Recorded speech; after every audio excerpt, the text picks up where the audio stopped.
Hospital and its organisation. आज के इस लेक्चर में हम डिटेल स्टडी करेंगे हॉस्पिटल और उसके ऑर्गेनाइजेशन को लेकर।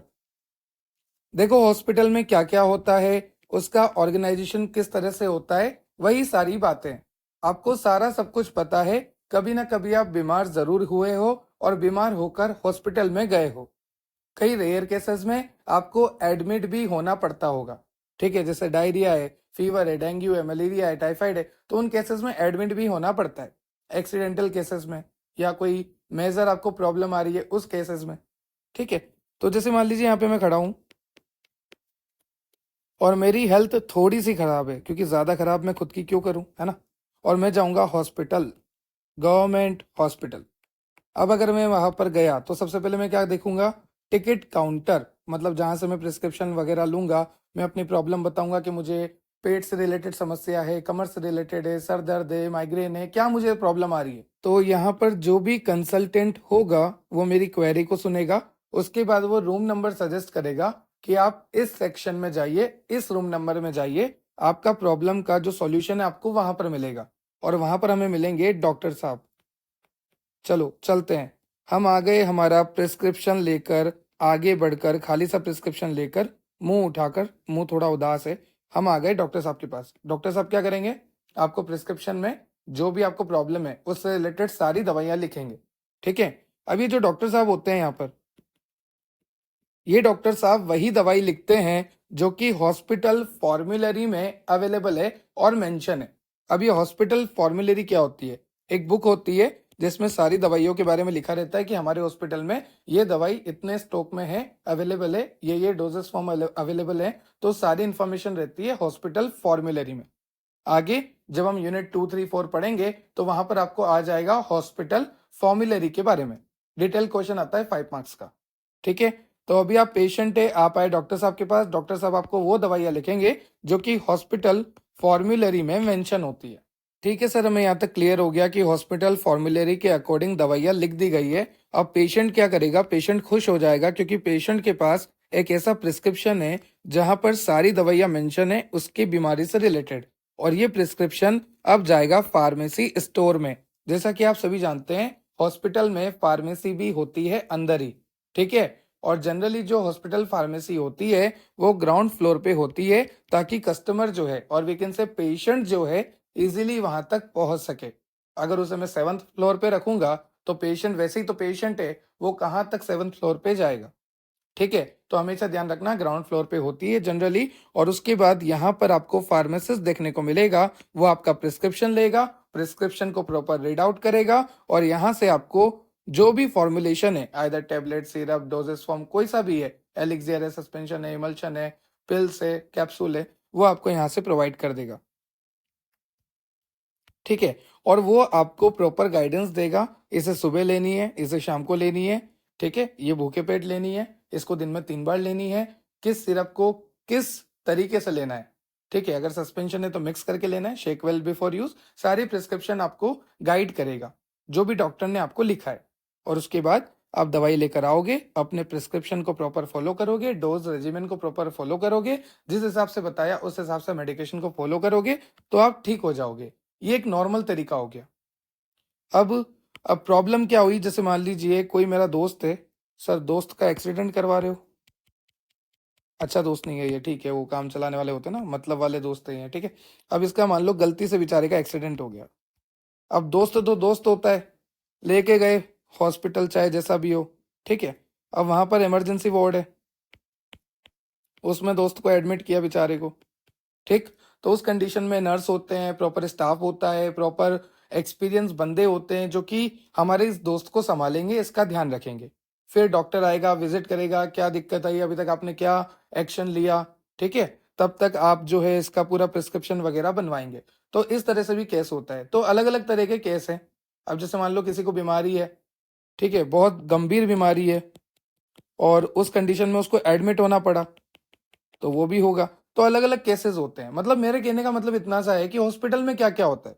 अरे सर ये कैसी बच्चों जैसी बातें कर रहे हो, हॉस्पिटल में हमारा इलाज होता है, हॉस्पिटल में पेशेंट की केयर की जाती है, साथ ही साथ हॉस्पिटल में उनको क्योर किया जाता है अगर मैं बोलूँ हॉस्पिटल में क्या क्या होता है, तो पेशेंट की केयर होती है, पेशेंट का ट्रीटमेंट होता है, पेशेंट को क्योर किया जाता है, ये केयर हो गया, ये ट्रीटमेंट हो गया, ये क्योर हो गया।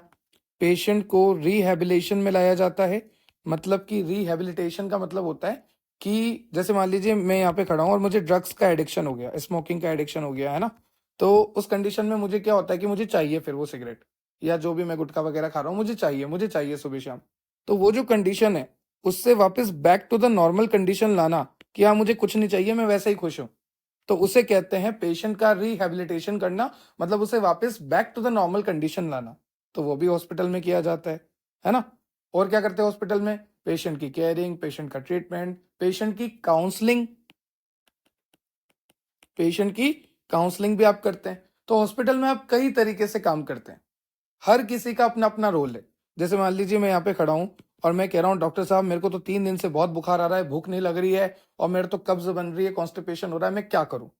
तो डॉक्टर साहब बोलेंगे कि भैया ये सारे सिम्टम्स तो टाइफाइड के हैं, आपको भूख ना लगना, कब्ज बनना और आपको बुखार आना, ठीक है, ये सारे सिम्टम्स तो टाइफाइड के हैं। आप एक काम करो, आप ब्लड टेस्ट करा लो। तो मैं जाऊंगा ब्लड टेस्ट कराऊंगा, तो ये भी हॉस्पिटल में होगा ब्लड टेस्ट, है ना। अलग से आपके लैब टेक्नीशियंस होते हैं सारे, तो आपका ब्लड का सैंपल लेंगे, फिर टाइफाइड के लिए विडाल टेस्ट होता है, वो टेस्ट परफॉर्म करेंगे, फिर उसकी रिपोर्ट आएगी, फिर उस रिपोर्ट का आप डॉक्टर साहब को दिखाओगे, फिर डॉक्टर साहब चेक करेंगे कि आपको है या नहीं, तो उस अकॉर्डिंग वो ट्रीटमेंट लिखेंगे, फिर आप वापस फार्मेसी स्टोर पे जाओगे। तो ये प्रोसेस चलता रहता है, चलता रहता है, चलता रहता है। अब आप बोलोगे सर वो डिस्पेंसरी वाला क्या सिस्टम है, मतलब कई जगह तो डिस्पेंसरी होती है।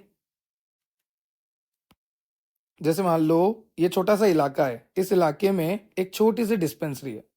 ये बहुत बड़ा शहर है, एक शहर का छोटा इलाका जहां पर एक डिस्पेंसरी है और बड़े बड़े हॉस्पिटल यहाँ पर है। तो अब ये हॉस्पिटल जो बड़ा वाला है और ये डिस्पेंसरी है, इसमें क्या फर्क है। देखो फर्क इतना है कि मान लीजिए मैं यहाँ पे रहता हूँ, मुझे कोई नॉर्मल प्रॉब्लम है, सर्दी है, बुखार है, सर दर्द है, गला दर्द है, खांसी है, जुकाम है, कुछ भी हो रहा है मेरे को, तो मैं बड़े हॉस्पिटल में जाऊंगा क्या, नहीं नहीं, मेरे को इतना कोई दिक्कत नहीं है, मैं डिस्पेंसरी में जाऊंगा, डॉक्टर साहब मिलेंगे वहाँ पे थोड़े बहुत डॉक्टर रहते हैं, नर्सिंग स्टाफ रहती है, थोड़े बहुत इक्विपमेंट रहते हैं और थोड़ी बहुत फैसिलिटीज रहती है, तो जितना मुझे रिक्वायर्ड है उतना तो मुझे यहाँ डिस्पेंसरी पे पूरा हो जाएगा, तो मैं यहाँ पर अपना इलाज करा लूंगा, मैं क्यों फिर बड़े हॉस्पिटल जाऊं, है ना। तो डिस्पेंसरी होती है, डिस्पेंसरी के बाद एक छोटे हॉस्पिटल होते हैं, फिर छोटे हॉस्पिटल में अगर मान लो पेशेंट ठीक नहीं हो रहा, तो हम कहते हैं ना पेशेंट को रेफर कर दो पेशेंट को, तो यहाँ पर रेफर किया जाता है, ठीक है, बड़े हॉस्पिटल्स में। तो इस तरह से कहानी चलती रहती है, आपको सब पता है, कभी ना कभी कहीं ना कहीं आप बीमार हुए ही होंगे, क्योंकि हमारी डाइट इस तरह की है कि बीमार होना तो हमारा स्वाभाविक है। देखो, तो हमें आज के लेक्चर में क्या करना है, हॉस्पिटल के बारे में पढ़ना है, ऑर्गेनाइजेशन के बारे में पढ़ना है। अब देखो सीधी सी बात है, हॉस्पिटल की डेफिनेशन क्या होगी, हॉस्पिटल एक ऐसी जगह है जहां पर हमारा इलाज होता है, हॉस्पिटल एक ऐसी जगह है जहां पर हमें क्योर किया जाता है, ट्रीट किया जाता है, रिहेबिलिटेशन किया जाता है, पेशेंट की काउंसलिंग की जाती है और हेल्थ एजुकेशन दी जाती है। ये भी आप बोल सकते हो। हॉस्पिटल में आपको दिखते होंगे ना बैनर्स लगे होते हैं कि स्वस्थ शरीर निरोगी काया, ऐसा कुछ लिखा रहता है, और भी आपको बताया रखते हैं कि टाइफाइड से बचने के लिए क्या करें, पानी जमा ना होने दें, मलेरिया डेंगू का खतरा होता है, वगैरह वगैरह। बहुत तरह के आपको वो प्रिकॉशंस देते हैं, वो एक तरह का आइडिया आपको देते हैं, अलग अलग कार्टून इमेजेस बना के, एनिमेटेड इमेजेस बना के आपको बताते हैं कि prevention is better than cure, ठीक है। तो ये सारा काम भी आपका हॉस्पिटल का होगा। उसके बाद क्लासिफिकेशन ऑफ हॉस्पिटल है, जो प्राइमरी हॉस्पिटल जो डिस्पेंसरी होती है छोटी, फिर सेकेंडरी आपका थोड़ा बड़ा हॉस्पिटल, टर्शरी जो बिल्कुल मेन हॉस्पिटल हो गए, जैसे एम्स दिल्ली हो गया, ठीक है, वो वाली बात हो गई। फिर आगे आपका classification based on clinical and non clinical basis, तो हॉस्पिटल का क्लासिफिकेशन किया है on the basis of clinical and non clinical, तो ये क्लासिफिकेशन आपको याद रखना है। फिर आपका आएगा organisation structure of a hospital, structure क्या है हॉस्पिटल का, क्या क्या इंक्लूड हो रहा है, मेडिकल स्टाफ में कौन कौन पर्सन आते हैं और मेडिकल स्टाफ के क्या फंक्शन होते हैं। तो बस इतना सा पार्ट है, और यही पार्ट जो मैंने आपको इतना अच्छे से इंट्रोडक्शन दिया है, यही सब आगे आपको काम आने वाला है। तो चलिए लेक्चर को स्टार्ट करते हैं, और यहाँ से एक 10 नंबर का क्वेश्चन बन जाता है, कभी कभार इस क्लासिफिकेशन से, कभी कभार इस ऑर्गेनाइजेशन से, या कभी कभार इस वाले क्लासिफिकेशन से भी, कि प्राइमरी सेकेंडरी और टर्शियरी हॉस्पिटल में डिफरेंस बता दीजिए। चलो स्टार्ट करते हैं। Pharmacy practice B pharmacy 7 semester, unit number 1, chapter number 1, hospital and its organisation. अगर आपको और लेक्चर की रिक्वायरमेंट है तो आप चेक कर सकते हैं हमारी प्लेलिस्ट, जहां पर आपको यूनिट वाइज सारे लेक्चर मैंने मेंशन किए हुए हैं। और अगर आपको नोट्स की रिक्वायरमेंट है तो आप चेक कर सकते हैं हमारी एप्लीकेशन, डेप्थ ऑफ बायोलॉजी की एप्लीकेशन आप डाउनलोड कर सकते हैं प्ले स्टोर से, और आपको वहां पर सारे नोट्स अवेलेबल मैंने कराए हुए हैं। वहां पर लाइव लेक्चर्स भी होते हैं, ऑनलाइन क्लासेस भी होती है, तो जरूर डाउनलोड कीजिएगा डेप्थ ऑफ बायोलॉजी एप्लीकेशन। चलिए लेक्चर को स्टार्ट करते हैं। तो बिल्कुल बेसिक से स्टार्ट करते हैं। अगर आपसे कोई पूछेगा हॉस्पिटल क्या होता है, तो आप बता सकते हो हॉस्पिटल एक ऐसी जगह है जहाँ पर पेशेंट का ट्रीटमेंट होता है, केयर दी जाती है, काउंसलिंग की जाती है, रिहेबिलिटेशन किया जाता है, और वहाँ पर हमें हेल्थ एजुकेशन के बारे में बताया जाता है। तो वही सारी डेफिनेशन यहाँ पर लिखी हुई है। साथ ही साथ हॉस्पिटल एक ऐसी जगह है जहाँ पर हमारी बीमारी को डायग्नोस किया जाता है, वही वाली बात हो गई, और फिर ट्रीट किया जाता है। पहले पता लगाओ फिर ट्रीट करो, वही वाली डेफिनेशन हो गई। अब देखो क्लासिफिकेशन ऑफ हॉस्पिटल। हॉस्पिटल को किस बेसिस पे और कितना कितना क्लासिफाई किया है? According to purpose. सबसे पहला क्लासिफिकेशन क्या है? According to purpose, general, special, teaching और रिसर्च। तीन तरह के हॉस्पिटल होते हैं अकॉर्डिंग टू पर्पस। अगर मैं देखूं हॉस्पिटल को तो तीन तरह से होते हैं, जनरल, स्पेशल, टीचिंग और रिसर्च। उसके बाद अकॉर्डिंग टू एडमिनिस्ट्रेशन और फाइनेंस, तो दो तरह से होते हैं, गवर्नमेंट या सेमी गवर्नमेंट, और दूसरा आपका प्राइवेट। आपको पता है हॉस्पिटल या तो गवर्नमेंट होगा या प्राइवेट होगा, ठीक है। फिर आता है आपका depending on the capacity. Hospital में कितनी कैपेसिटी है, मतलब कि जैसे मान लीजिए कुछ हॉस्पिटल है जिसमें आपको 100 बेड देखने को मिल रहे हैं पेशेंट के लिए, किसी में 300 देखने को मिल रहे हैं, किसी में 300 से ज्यादा देखने को मिल रहे हैं। तो उस बेसिस पे, बेड के बेसिस पे, अवेलेबिलिटी ऑफ बेड के बेसिस पे भी हॉस्पिटल को क्लासिफाई किया गया है, जिसको हम बोल रहे हैं डिपेंडिंग ऑन कैपेसिटी। जैसे अगर मान लीजिए 100 बेड है तो स्मॉल हॉस्पिटल, 300 बेड है तो मीडियम, और 300 से ज्यादा है तो लार्ज हॉस्पिटल। उसके बाद टाइप ऑफ केयर, कि आप पेशेंट की केयर किस तरह से कर रहे हैं, उस बेसिस पर भी आपने हॉस्पिटल को क्लासिफाई किया है। यहां पर तीन तरह से क्लासिफिकेशन है, प्राइमरी केयर, सेकेंडरी केयर और टर्शरी केयर। इन तीनों को डिटेल में पढ़ेंगे हम। उसके बाद depending on the system of medicine, किस तरह की मेडिसिन है, एलोपैथिक, आयुर्वेदिक, यूनानी, होम्योपैथिक, चार तरह से हॉस्पिटल होते हैं। और क्लासिफिकेशन ऑफ हॉस्पिटल में 6 नंबर का पॉइंट है डिपेंडिंग ऑन रीजन, मतलब क्षेत्र के हिसाब से, रीजनल, डिस्ट्रिक्ट, सब डिस्ट्रिक्ट और रूरल, किस तरह का हॉस्पिटल है। तो इतने तरह के हॉस्पिटल की क्लासिफिकेशन होते हैं according to purpose, according to administration और finance, depending on the capacity, depending on the type of care, depending on the system of medicine and depending on the region, क्या क्षेत्र है, उस बेसिस पे भी आप हॉस्पिटल को क्लासिफाई करते हैं। आगे चलते हैं। सबसे पहले आपको दे रखा है प्राइमरी केयर, और प्राइमरी केयर किसमें आ रहा है आपका? Depending on the type of hospital care में सबसे पहला है प्राइमरी केयर, फिर है सेकेंडरी केयर, फिर है टर्शरी केयर। तो सबसे पहले देखेंगे, क्योंकि ये आपके सिलेबस में है, primary care, secondary care, tertiary care. मैं आपको दिखा देता हूँ, देखिए, ये देखिए, primary hospital, secondary hospital, tertiary hospital. तो वही वाली बात है, सबसे पहले स्टार्ट करेंगे प्राइमरी से। प्राइमरी जो केयर होता है या प्राइमरी जो हॉस्पिटल होता है, it consist of basic curative care. देखो सीधी सी बात है, एक प्राइमरी लेवल का हॉस्पिटल है छोटा सा, फिर आता है सेकेंडरी लेवल का। अब ये जो सेकेंडरी लेवल का हॉस्पिटल होगा, यहाँ पर फैसिलिटी ज्यादा होगी, इक्विपमेंट ज्यादा होंगे, यहाँ पर स्टाफ ज्यादा होगा, डॉक्टर ज्यादा होंगे, नर्सेज ज्यादा होंगे। फिर आता है टर्शरी लेवल का हॉस्पिटल, जो कि बहुत ही बड़ा होता है, जहाँ पर सभी तरह के इक्विपमेंट होते हैं, सभी तरह की मशीन्स होती है, सभी तरह के डायग्नोस्टिक फीचर्स होते हैं, सभी तरह के यहाँ पर पर्सनल्स होते हैं, आपके लैब असिस्टेंट्स वगैरह, नर्सिंग स्टाफ, फार्मासिस्ट का स्टाफ, डॉक्टर का स्टाफ, डॉक्टर में भी स्पेशलिस्ट, अलग अलग स्पेशलिस्ट, ठीक है, कार्डियोलॉजिस्ट, न्यूरोलॉजिस्ट, सभी होते हैं यहाँ पर। ये आपका टर्शरी हो गया, प्राइमरी, सेकेंडरी, टर्शरी। तो अब एक बात बताओ, टर्शरी में बहुत सारी चीजें हैं, सेकेंडरी में थोड़ी कम है, प्राइमरी में बहुत ही कम है। तो अगर मेरे को नाक, कान, सर दर्द ये सब दिखाना है, गले में दर्द है, नाक कान में प्रॉब्लम है, या कुछ भी नॉर्मल है, ईएनटी प्रॉब्लम है, तो प्राइमरी पे जाऊंगा। थोड़ी बड़ी प्रॉब्लम है, सेकेंडरी पे जाऊंगा। भाई तीसरी प्रॉब्लम तो मुझे ना आए, पर अगर किसी को आती है तो वो टर्शरी में जाएगा, ठीक है।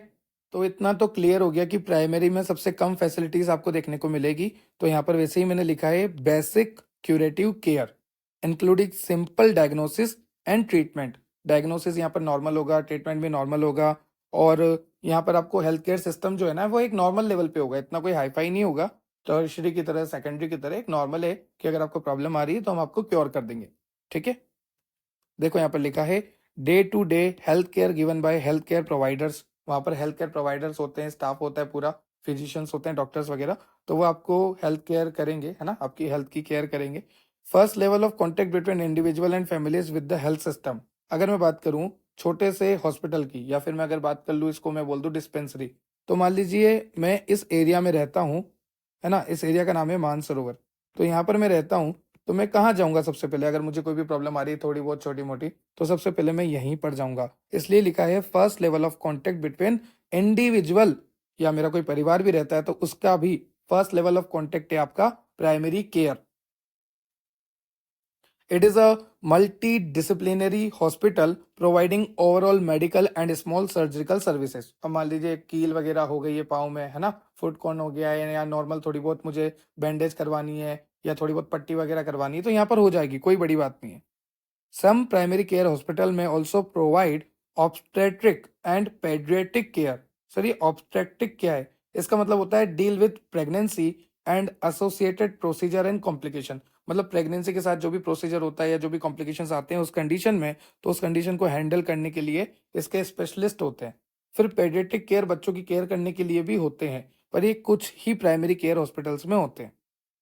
साथ ही साथ प्राइमरी केयर और we can say primary hospitals also provide one nursing unit, एक नर्सिंग यूनिट होगी, 24 यहाँ पर बेड होंगे, only 24 bed, one nursing unit and casualty and emergency department, मतलब कोई सीरियस होके आया तो उसके लिए इमरजेंसी वाला डिपार्टमेंट वगैरह ये सब होता है वहां पर। ठीक है, ये आपका प्राइमरी केयर है, देखो मैंने दिखा भी रखा है आपको, पहचान गए? हाँ। It provide a basic diagnostic services like clinical laboratory, normal X ray वगैरह, है ना, फर्स्ट एड किट वगैरह होगा यहाँ पर, इतना ही होता है यहाँ पर। क्लियर हो गया? ये आपका प्राइमरी केयर हो गया। उसके बाद आते हैं सेकेंडरी केयर पे। Secondary care consist of specialised care requiring more sophisticated and complicated diagnosis and treatment. यहाँ पर क्या लिखा हुआ है, ध्यान से सुनना, कि प्राइमरी सेंटर से अगर मैं कंपेयर करूं, और we can say primary care या प्राइमरी हॉस्पिटल से अगर मैं कंपेयर करूं सेकेंडरी केयर को, तो सेकेंडरी केयर में आपके सोफिस्टिकेटेड एंड कॉम्प्लिकेटेड डायग्नोसिस भी हो जाएंगे। जैसे मान लीजिए यहाँ पर मुझे नॉर्मल डायग्नोसिस हो रहा था, जैसे प्राइमरी हॉस्पिटल्स में मुझे टाइफाइड का, मलेरिया का, डेंगू का, इतना नॉर्मल हो रहा था, है ना। अब मुझे एड्स का करवाना है, एक एग्जाम्पल दे रहा हूं, तो उसके लिए एलाइजा वगैरह अगर मुझे कराना है, पीसीआर करवाना है, तो उस कंडीशन में मुझे फिर सेकेंडरी केयर के पास जाना पड़ेगा। क्लियर है? तो यहाँ पर ये लाइन ऐसा कहना चाह रही है, कंसिस्ट ऑफ, ये जो आपका सेकेंडरी केयर है ये बना होता है कंसिस्ट ऑफ स्पेशलाइज्ड केयर, ठीक है, requiring more sophisticated and complicated diagnosis as compare to primary.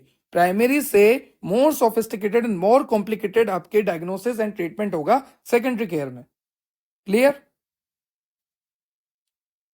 अब यहां पर आपको लिखा है this hospital provide all kind of servicing including some medical research, यहां पर मेडिकल रिसर्च वगैरह भी होती है।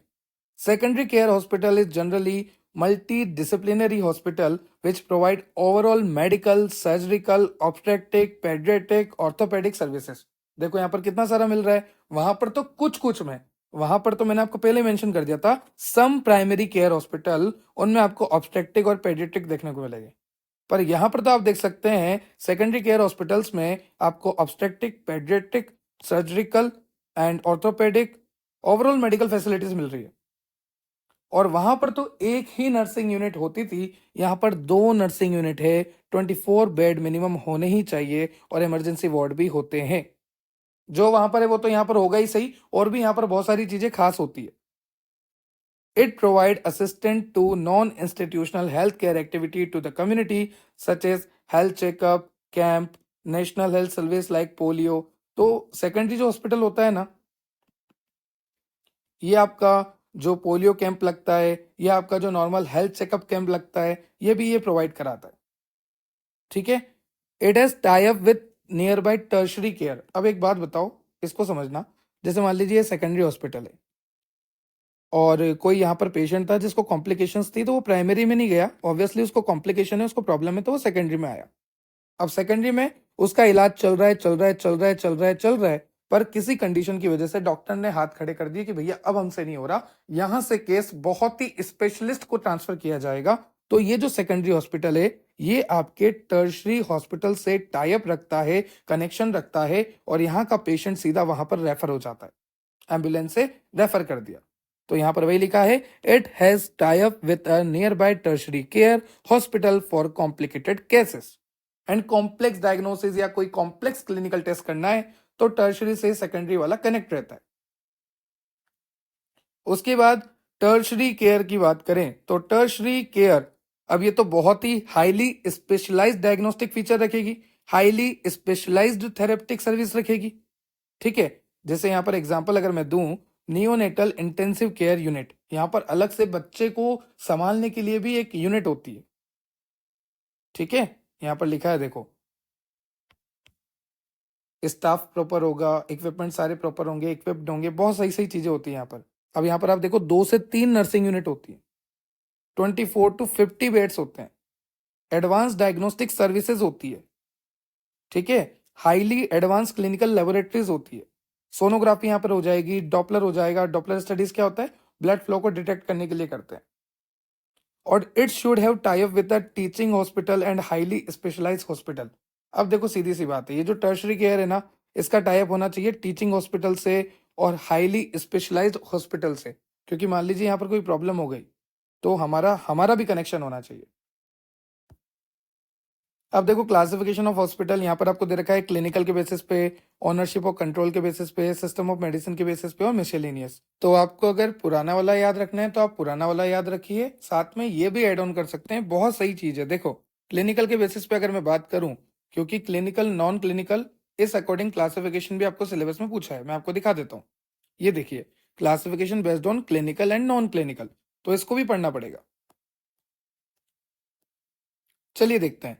तो क्लिनिकल तो ये वाला हो गया, और ये बाकी सारे हैं, ownership, system of medicine, miscellaneous, तो ये सारे कैसे हो गए, नॉन क्लिनिकल। यहाँ पर मैंने मेंशन भी करा है, ये सारे कैसे हो गए, नॉन क्लिनिकल हो गए। तो देखो क्लिनिकल के बेसिस पे अगर मैं हॉस्पिटल को क्लासिफाई करूं तो सबसे पहले होता है मैटरनिटी हॉस्पिटल।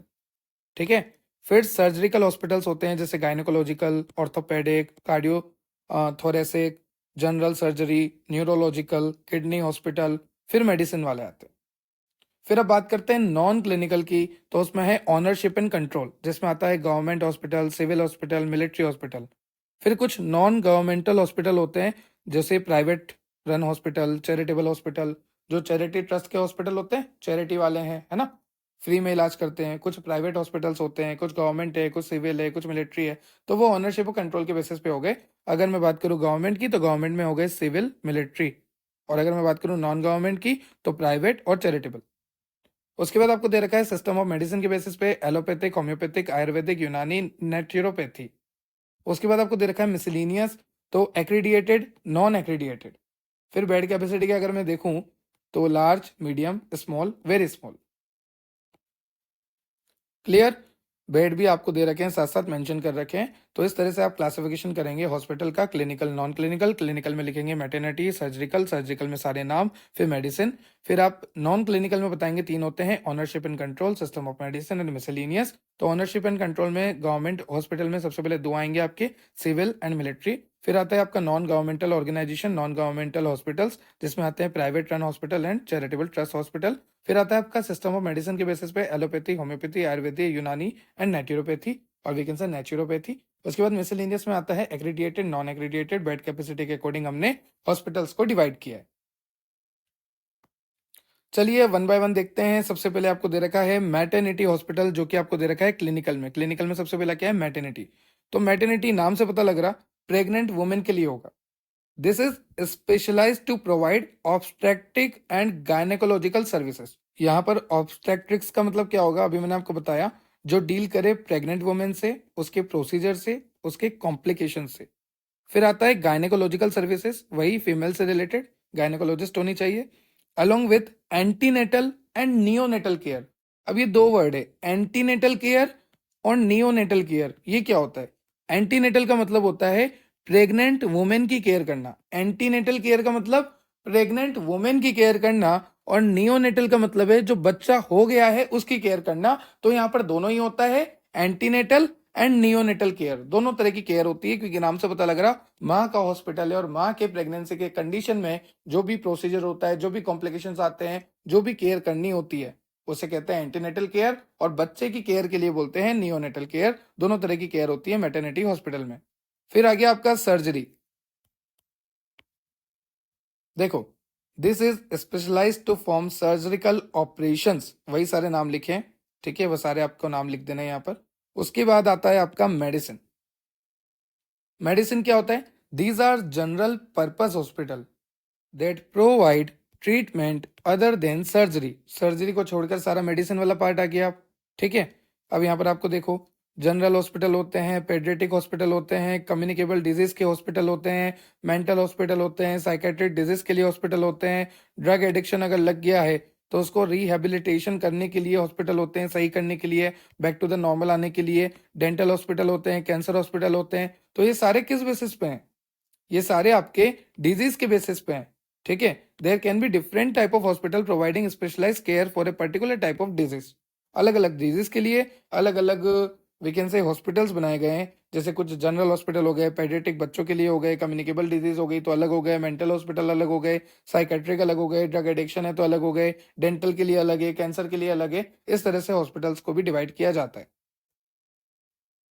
उसके बाद ये तो क्लिनिकल हो गया। अब आ गया आपका ऑनरशिप, सिस्टम ऑफ मेडिसिन। अब सिस्टम ऑफ मेडिसिन में तो आप लिख ही सकते हैं आयुर्वेदा, सिद्धा, यूनानी। ये आप 2 सेमेस्टर से पढ़ रहे हैं। आपने 4th सेम में भी पढ़ा था आयुर्वेदा, सिद्धा, यूनानी। उसके बाद आपने 6th सेम में भी पढ़ा है हर्बल में, यूनिट 1 में आयुर्वेदा, सिद्धा, यूनानी। तो थोड़ा बहुत लिख दीजिएगा, इसमें इतना कुछ जानने वाली बात नहीं है। उसके बाद हम चलते हैं गवर्नमेंट और नॉन गवर्नमेंटल पे। देखो, नॉन क्लिनिकल क्लासिफिकेशन ऑनरशिप और कंट्रोल के बेसिस पे 2 तरह से होता है, government and non government hospital. तो गवर्नमेंट हॉस्पिटल की अगर मैं बात करूं, दिस हॉस्पिटल में भी पब्लिक हेल्थ सर्विस सेंटर और सिविल हॉस्पिटल। सीधी सी बात है, ये जो गवर्नमेंट हॉस्पिटल होते हैं, दिस हॉस्पिटल में भी पब्लिक हेल्थ सर्विस सेंटर और civil hospital. All India institute of medical science, new Delhi. जो बच्चे नीट की प्रिपरेशन कर रहे हैं उनको तो सारा पता होगा। नीट बोले तो एक ही सपना उनका, एम्स दिल्ली, क्योंकि वो फर्स्ट कॉलेज है अपना, है ना, फर्स्ट प्रायोरिटी का कॉलेज होता है, AIIMS Delhi is the best. तो वो गवर्नमेंट हॉस्पिटल है, ठीक है। चंडीगढ़ में भी है पीजीआई करके। ऑल दिस हॉस्पिटल में be associated with teaching institution like medical colleges, military hospitals for army, air force, navy personnels. तो देखो, सबसे पहले हमने क्या देखा? सबसे पहले हमने देखा गवर्नमेंट हॉस्पिटल वाला। गवर्नमेंट हॉस्पिटल में हमने क्लासिफिकेशन में 2 तरह से पढ़ा था, मैं आपको बता देता हूं कि गवर्नमेंट में होता है एक तो सिविल और एक मिलिट्री। अब सिविल में आ गया आपका एम्स दिल्ली वाला, है ना। और जो एम्स दिल्ली आपका जो हॉस्पिटल है, वो एम्स दिल्ली मेडिकल कॉलेज भी तो है, वहां पर ट्रेनिंग वगैरह भी तो चलती है, वहां पर डॉक्टर भी तो बनाए जाते हैं। और फिर मिलिट्री हॉस्पिटल किसके लिए होते हैं? ऑब्वियसली नाम से पता लग रहा, नेवी वालों के लिए, है ना, और आपके आर्मी वालों के लिए, एयरफोर्स वालों के लिए। तो इनके लिए मिलिट्री हॉस्पिटल होते हैं, आर्मी के लिए, एयरफोर्स के लिए, नेवी के लिए। ये जो बंदे होते हैं, पर्सनल्स होते हैं, इनके लिए अलग से हॉस्पिटल होता है, मिलिट्री हॉस्पिटल। फिर आता है non clinical basis of classification में आपका नॉन गवर्नमेंटल, क्योंकि अभी गवर्नमेंटल पढ़ा। तो नॉन गवर्नमेंटल में सीधा सा एक तो प्राइवेट हो गया, ठीक है। प्राइवेट हॉस्पिटल कितने सारे हैं, जैसे आपका रामचंद्र हॉस्पिटल हो गया, चेन्नई अपोलो हॉस्पिटल हो गया, एस्कॉट हॉस्पिटल हो गया। फिर चैरिटेबल ट्रस्ट के हॉस्पिटल्स हो गए, जैसे आपका Ramakrishna mission hospital at Coimbatore में है, ठीक है, Christian missionary hospital at Vellore. तो ये एग्जाम्पल याद रखने नॉर्मल है। अब आता है आपका next topic, organisation structure of hospital. ये मैं आपको दिखा देता हूँ सिलेबस में कहा दे रखा है, organisation structure of hospital. Wait a minute, आप देख सकते हैं हमने क्लासिफिकेशन ऑफ हॉस्पिटल पढ़ा, प्राइमरी, सेकेंडरी, टर्शरी। उसके बाद क्लासिफिकेशन क्लिनिकल, नॉन क्लिनिकल के देखे। अब आ गया आपका organisation structure of a hospital. फिर आएगा मेडिकल स्टाफ और उसके फंक्शन। चलिए, तो ऑर्गेनाइजेशन स्ट्रक्चर ऑफ हॉस्पिटल, इसको भी आपको अच्छे से पढ़ना है। मैं आपको ले चलता हूँ वापस वहीं पे। देखिए, सबसे पहले या तो गवर्नमेंट का हॉस्पिटल हो सकता है, किसी कॉर्पोरेशन का, ऑनर का, कोई ट्रस्टी है, कोई डायरेक्टर है, उसका हॉस्पिटल है, ठीक है। अब उसके अंडर में डीन है, डायरेक्टर है, एग्जीक्यूटिव डायरेक्टर है, चेयरपर्सन है, ये एडमिनिस्ट्रेटर है। फिर उसके नीचे आपके सेक्रेटरीज हैं। फिर आपके एडमिनिस्ट्रेशन वाला पार्ट आता है, क्लिनिकल सर्विस वाला पार्ट आता है। अगर बात करें क्लिनिकल सर्विस की, तो 3 तरह से है, क्लिनिकल, स्पेशल और फार्मेसी। एक हॉस्पिटल में क्या क्या होता है? Surgery, pathology, clinical lab, radiology, nursing, physiotherapy, dietary, drug store और परचेज इन्फॉर्मेशन। जो भी अगर मान लीजिए परचेज करा है, अगर प्राइवेट हॉस्पिटल है तो परचेज का पूरा इन्फॉर्मेशन, कौन सी ड्रग दी, कितनी दी, कब दी, वगैरह वगैरह, कितने रुपए में थी। अकाउंट्स एंड फाइनेंस के लिए भी होना चाहिए, कितना मेडिकल इक्विपमेंट हमारे पास है, कितना कैलिब्रेटेड है, कितनी दवाइयां हैं, किस फॉर्म में है, कितनी स्टोर है, कितनी मंगानी पड़ेगी, वगैरह सब कुछ। और किसी का ब्लड रिपोर्ट आया है तो रिपोर्ट की सारी जानकारी, प्रिस्क्रिप्शन निकलवाना, और किसी को डिस्चार्ज करना है, एडमिट करना है, तो सारी जानकारी के लिए सब कुछ होना चाहिए। हाउस कीपिंग, मेंटेनेंस होना चाहिए, ठीक है, मैन्युफैक्चरिंग, डिस्ट्रीब्यूशन होनी चाहिए, लॉन्ड्री वगैरह होना चाहिए, पब्लिक रिलेशन, परचेज, तो ये सारा आपको एक ऑर्गेनाइजेशन स्ट्रक्चर दे रखा है। तो वही वाली बात है, अब आपको रिपीट करनी है कि हॉस्पिटल क्या है। हॉस्पिटल एक कॉम्प्लेक्स ऑर्गेनाइजेशन है जहाँ पर अलग अलग डिपार्टमेंट होते हैं, अलग अलग कमेटी होते हैं, अलग अलग बंदे होते हैं, अलग अलग सर्विसेज होती है, जहाँ पर आपको हाईली ट्रेंड एम्प्लॉय चाहिए होते हैं, ठीक है, और अच्छे अच्छे इक्विपमेंट चाहिए होते हैं, फिजिशियन चाहिए होते हैं, पेशेंट आते हैं, तो ये तो नॉर्मल चीज़ें हैं। उसके बाद ट्रस्टी कौन होता है? ट्रस्टी जो पैसा देने वाला है, सबसे ऊपर लिखा है ना ट्रस्टी, देखो ये रहा ट्रस्टी, तो पैसा जो देगा उसी का हॉस्पिटल होगा, ठीक है। ये देखो बना दिया मैंने चश्मे वश्मे में, बढ़िया ट्रस्टी। तो trustee are responsible for establishing the hospital. देखो हॉस्पिटल बनाएगा, हॉस्पिटल में मिशन सेट करेगा, रूल्स एंड रेगुलेशन सेट करेगा, टर्म्स एंड कंडीशन सेट करेगा, सारी पॉलिसीज सेट करेगा, क्योंकि ये ट्रस्टी है, इसके अंडर में ही सारा काम चलेगा, ठीक है। और एडमिनिस्ट्रेटिव लीडर जो इसके अंडर में आता है वो भी ट्रस्टी ही सिलेक्ट करेगा, ऑब्वियसली जो पैसा दे रहा है वही सिलेक्ट करेगा कि ये बंदा मेरा एडमिनिस्ट्रेटिव लीडर होगा, ठीक है, जो सारे डिसीजन लेगा अंदर। देखो ये आपको दिखा देता हूं मैं, एडमिनिस्ट्रेशन के लिए ट्रस्टी ही आपका सिलेक्ट करेगा। डीन कौन होगा, डायरेक्टर कौन होगा, चेयरपर्सन कौन होगा, तो एक ही बात होगी, तो वो सब कौन सिलेक्ट करेगा? ट्रस्टी, क्योंकि ट्रस्टी जो है फाइनेंस के लिए रेस्पॉन्सिबल है, पैसा वही दे रहा है, तो वही सब सिलेक्ट करता है। उसके बाद है आपका क्लिनिकल सपोर्ट सर्विस, मतलब हॉस्पिटल फार्मेसी के बारे में बताना है तो आप बता देना हॉस्पिटल फार्मेसी ग्राउंड फ्लोर पे होनी चाहिए। हॉस्पिटल फार्मेसी में सारे दवाइयाँ होनी चाहिए जो भी हॉस्पिटल फॉर्मुलरी में मेंशन है, और प्रॉपर उनका स्टॉक होना चाहिए। वहाँ पर एक प्रॉपर एक्सपीरियंस फार्मासिस्ट होना चाहिए जो कि प्रिस्क्रिप्शन को लेगा, रीड करेगा, और प्रिस्क्रिप्शन को उसको प्रॉपर रीड करना है। जैसे कई दवाइयाँ सिमिलर होती है, डिजॉक्सिन, डिजिटॉक्सिन, ठीक है, एस्पिरिन, एपिडिन, तो ये क्या हो गए? सिमिलर सिमिलर से नाम हो गए। तो इस कंडीशन में आपको क्या करना है? प्रॉपर, आप अगर फार्मासिस्ट है तो प्रॉपर प्रिस्क्रिप्शन को रीड आउट करना है। अगर आपको कोई दवाई समझ में नहीं आ रही तो आपको डॉक्टर से वापस रीचेक करना है, रिकंसल्ट करना है, देन आपको प्रिस्क्राइब करना है, ठीक है। Pharmacists work directly with the medical staff in establishing a formulary, the listing of drug। वही वाली बात हो गई, फॉर्मुलरी में फार्मासिस्ट का बहुत बड़ा रोल होता है, क्योंकि वही बताता है क्या खत्म है, क्या लाना है, क्या लगाना है, जो भी है, ठीक है। फिर आपका एडमिनिस्ट्रेटिव सपोर्ट सर्विसेज होती है, जहां पर कब डिस्चार्ज किया, कब एडमिट किया, सारी जानकारी होती है, कितना पैसा दिया, कितना लेना बाकी है, वगैरह वगैरह, जितना भी होता है, तो एक एडमिनिस्ट्रेटिव सपोर्ट सर्विस होती है, ठीक है। बिजनेस से रिलेटेड होता है पूरा ये। जैसे मान लो कोई गवर्नमेंट की स्कीम में आ रहा है ना, जो अलग अलग स्कीम गवर्नमेंट चलाती है उसके अंडर में आ रहा है, तो उनसे पैसा नहीं लेना है। किसी का इंश्योरेंस है तो उनसे पैसा बाद में लेना है, तो अलग अलग जो भी चीज़ें होती है, या कोई कैश पेमेंट कर रहा है, तो उन सबको मैनेज करने का काम भी होता है, ठीक है। और मान लीजिए किसी से बाद में लेना है, किसी ने अपना हेल्थ इंश्योरेंस करवा रखा है, तो फाइनेंस डिपार्टमेंट होता है। तो हर चीज़ के लिए हॉस्पिटल में हर बंदा होता है, अपना अपना बंदा अपने अपने काम करता है, हर पर्सनल का अपना अपना काम होता है, ठीक है। अब देखिए, the clinical laboratory is a diagnostic centre. देखो ये लाइन वैसे ही क्लियर होनी चाहिए हमें कि जो क्लिनिकल लेबोरेटरी होती है वो एक डायग्नोस्टिक सेंटर है, जहां पर हम तरह तरह के फंक्शंस परफॉर्म कर सकते हैं। जैसे मान लीजिए आपको ऑटोप्सी कराना है, तो कहाँ पे जाओगे? लेबोरेटरी में जाओगे, वहां पर आपका डायग्नोस्टिक होगा, डायग्नोज होगा, उसके बाद आपको रिजल्ट आएगा। Also medical technologist, radiology department and rehabilitation services भी होती है आपके हॉस्पिटल में। फिर आती है आपकी नर्सिंग सर्विसेज।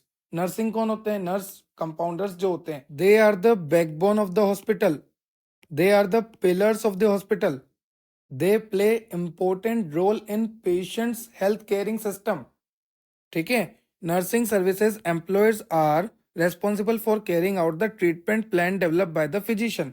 जो भी डॉक्टर साहब ने लिख के प्रिस्क्रिप्शन दिया, मान लीजिए प्रिस्क्रिप्शन है और ये डॉक्टर साहब का लिखा हुआ है, तो जो भी डॉक्टर साहब ने लिखकर प्रिस्क्रिप्शन दिया, उस प्रिस्क्रिप्शन के अकॉर्डिंग इस पेशेंट का इलाज करने का पूरा काम, पूरी जिम्मेदारी आपकी नर्सिंग सर्विसेज की होती है। Nursing services also called patient care services, it is the largest component of the hospital, जैसा कि मैंने आपको पहले ही बता दिया। उसके बाद आपका मेडिकल स्टाफ, जहां पर होते हैं आपके physician. Physician is the leader of the clinical team. एक बात बताओ, हॉस्पिटल का मेन लीडर, हॉस्पिटल का मेन एजेंट, मेजर एजेंट कौन होगा? डॉक्टर साहब, फिजिशियन, क्यों? क्योंकि पेशेंट अगर आएगा, पी से पेशेंट अगर आ रहा है तो सबसे पहले किसके पास जाएगा? डॉक्टर साहब के पास, कि भैया प्रिस्क्रिप्शन लिखो तभी काम होगा। तो डॉक्टर साहब जो है मेन लीडर है, मेजर एजेंट है, ठीक है।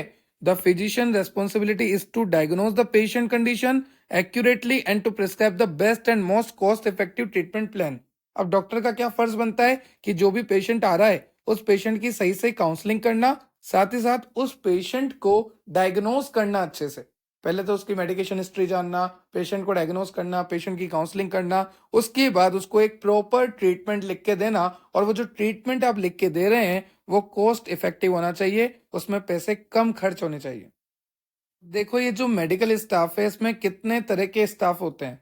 Residential medical staff, visiting specialist, consulting medical staff and honorary medical staff.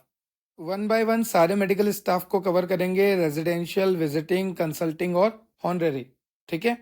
सबसे पहले रेजिडेंशियल की बात करें तो available on 24 hour service, involve in organisational and administrative duties. 24 hour available जो होते हैं सर्विस के लिए वो हो गए आपके रेजिडेंशियल। फिर आते हैं विजिटिंग स्पेशलिस्ट, ये जो मेडिकल वाले होते हैं, experts in special branches of medicine. फिर आते हैं consulting medical staff, consist of medical practitioner of recognise professional ability, अलग अलग जो होते हैं ना, कार्डियोलॉजिस्ट, न्यूरोलॉजिस्ट, वो वाली बात है। फिर आपका हॉनररी मेडिकल स्टाफ, सीनियर और retired medical staff, part time consulting medical staff, उनको बोलते हैं हॉनररी मेडिकल स्टाफ। तो ये आपके मेडिकल स्टाफ से रिलेटेड सारी बातें हो गई। उसके बाद आपको मेडिकल डिवीजन दे रखा है, एक तरफ मेडिसिन एक तरफ सर्जरी का। तो मेडिसिन में आपका इंटरनल मेडिसिन, कार्डियोलॉजी, ठीक है, आपका gastroenterology, nephrology, pulmonary disease, psychiatrist, neurology, ठीक है, infectious disease, allergy, skin and venereal disease. Venereal disease का मतलब होता है रिप्रोडक्टिव ट्रैक्ट इन्फेक्शन और वीकेंड से सेक्सुअल ट्रांसमिटेड डिजीज। फिर आता है आपका एंडोक्राइनोलॉजी, जेरियाट्रिक्स, इम्यूनोलॉजी, पेडियाट्रिक्स। तो ये सारा मेडिसिन डिवीजन हो गया। उसके बाद जो सर्जरी डिवीजन है उसमें आपका general surgery, obstetric, gynaecology, orthopaedic, ophthalmology, ठीक है, dental, oral, nephro, neuro, cardio, plastic, anaesthetics, ये सारे आपके सर्जरी डिवीजन में आ गए। उसके बाद आपको हॉस्पिटल के फंक्शन बता रखे हैं, पेशेंट की केयर करनी है, हेल्थ एजुकेशन उन्हें प्रोवाइड करनी है, ट्रेनिंग आप नए डॉक्टर्स को दोगे, पर्सनल्स को दोगे, नए बंदा जो आ रहा है, नया स्टाफ जो आ रहा है उनको दोगे, मेडिकल रिसर्च ये भी हॉस्पिटल में होता है। तो देखो क्या क्या होता है हॉस्पिटल में, ये तो एक ओवरव्यू हो गया कि सारी पेशेंट की केयर होती है, हेल्थ एजुकेशन दी जाती है, ट्रेनिंग दी जाती है नए बंदों को, नए लेबोरेटरी वाले को, नए डॉक्टर को, जो ज्वाइनी होते हैं उन सभी को, मेडिकल रिसर्च की जाती है। तो वन बाय वन देखते हैं। सबसे पहला है प्रिवेंटिव फंक्शन। सीधी सी बात है, कोई भी पेशेंट अगर आया तो उसको प्रिवेंशन हमें करना है, उसको बचाना है ना। तो यहाँ पर लिखा है it is emerging as secondary function for the hospital, ये हॉस्पिटल का एक सेकेंडरी फंक्शन है। And concern with health promotion, जहां पर हम बताते हैं कि भैया प्रिवेंशन इज बेटर, ठीक है। मान लो ये पेशेंट है और इस पेशेंट को हुआ है मलेरिया, तो जब ये इलाज कराने आएगा तो हम इसका इलाज तो करेंगे, पर सेकेंडरी फंक्शन हमारा क्या बनता है, हमारा कर्तव्य क्या बनता है कि हम इसे बताएं कि आपको मलेरिया क्यों हुआ, आपको कैसे प्रिकॉशन लेने हैं, आपको कैसे इससे बचना है, आपको किस तरह से रहन सहन चेंज करना है अपना, ठीक है। And concern with health promotion, ठीक है, it is geared toward providing the preventive services. देखो प्रिवेंटिव सर्विस प्रोवाइड कर रहे हैं ना हमारा हॉस्पिटल, तो एक तरह से गियर शिफ्ट किया हमने, मतलब हमने स्पीड पकड़ी है। It takes an active role to improve the health of the population. वही बात आ रही है, हेल्थ को सही करना है और अगर पेशेंट को नॉलेज दे देंगे तो पेशेंट बीमार ही नहीं होगा। तो ये हो गया प्रिवेंट करना, प्रिवेंटिव फंक्शन। फिर आता है दूसरा क्यूरेटिव, क्योर करना। तो क्योर करना हमारे हॉस्पिटल का मेन फंक्शन होता है। देखो सीधी सी बात है, आप यहाँ पे डॉक्टर साहब हैं, आपके पास कोई पेशेंट आया है ना, पेशेंट आके बोला डॉक्टर साहब मेरे को मलेरिया हो गया, तो डॉक्टर साहब उसको ये थोड़े ना बोलेंगे क्यों हो गया, मैं इलाज नहीं करूंगा, अब मत करा के आना।